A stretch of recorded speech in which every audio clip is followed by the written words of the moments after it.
राजा हरिश्चंद्र की कथा सत्य और धर्म के अनन्य प्रतिमान के रूप में प्राचीन काल से प्रचलित है।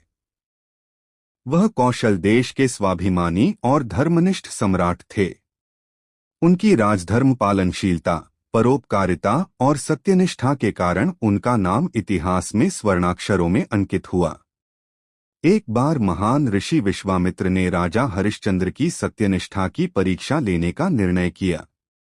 उन्होंने राजा से कई आडंबर भरे आग्रह किए और अंततः देश का राज्यखंड ही मांग लिया। सत्यप्रिय राजा ने ऋषि की वचनबद्धता के प्रति सम्मान दिखाते हुए राज्य त्याग दिया। परंतु परीक्षाएं यहीं समाप्त न हुई। ऋषि की अगली मांगों के उत्तर में राजा को और भी कठोर त्याग करना पड़ा। राजा ने अपने सब वैभव त्याग कर पत्नी तारामती तथा पुत्र रोहिताश्व के साथ वनवास स्वीकार कर लिया। समय के साथ सभी कुछ समाप्त होकर राजा को अपना सर्वस्व बेचकर स्वयं भी दासत्व स्वीकार करना पड़ा। उसे श्रौणिक के रूप में श्मशान भूमि का द्वारपाल नियुक्त किया गया। यही वह स्थान था जहां उसकी पति पत्नी और पुत्र का पुनः सामना हुआ। परिवार की परीक्षा अत्यंत हृदय विदारक रही। एक दुर्भाग्यवश पुत्र रोहिताश्व सांपदंश से मृत्यु को प्राप्त हो गया। तारामती अपने मृत पुत्र का पार्थिव शरीर श्मशान ले आई, परंतु श्मशान शुल्क न होने के कारण उसे दाहकर्म संपादित करने में कठिनाई हुई। हरिश्चंद्र को अपने दायित्व का निर्वाह करते हुए शुल्क मांगना पड़ा।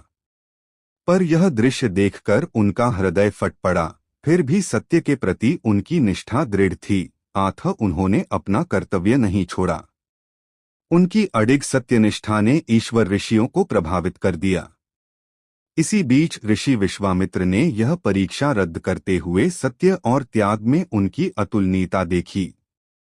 देवताओं तथा ऋषियों ने प्रकट होकर हरिश्चंद्र की परीक्षा का अंत किया और उन्हें उनके राज्य, पत्नी तथा पुत्र सहित सभी वैभव पुनः प्रदान किए। राजा और उनका परिवार पुनः प्रसन्नचित्त होकर राज्याभिषेक कर समाज के लिए आदर्श बने रहे। यह कथा हमें यह शिक्षा देती है कि सच्चाई, धर्म और त्याग की प्रतिष्ठा क्षणिक असुविधाओं के परे स्थायी महत्व रखती है। हरिश्चंद्र का जीवन दर्शाता है कि सत्य पर दृढ़ता अंततः सम्मान, मुक्ति और ईश्वर की कृपा को आमंत्रित करती है। उनकी कथा आज भी नैतिकता और धर्मनिष्ठा के मार्गदर्शक रूप में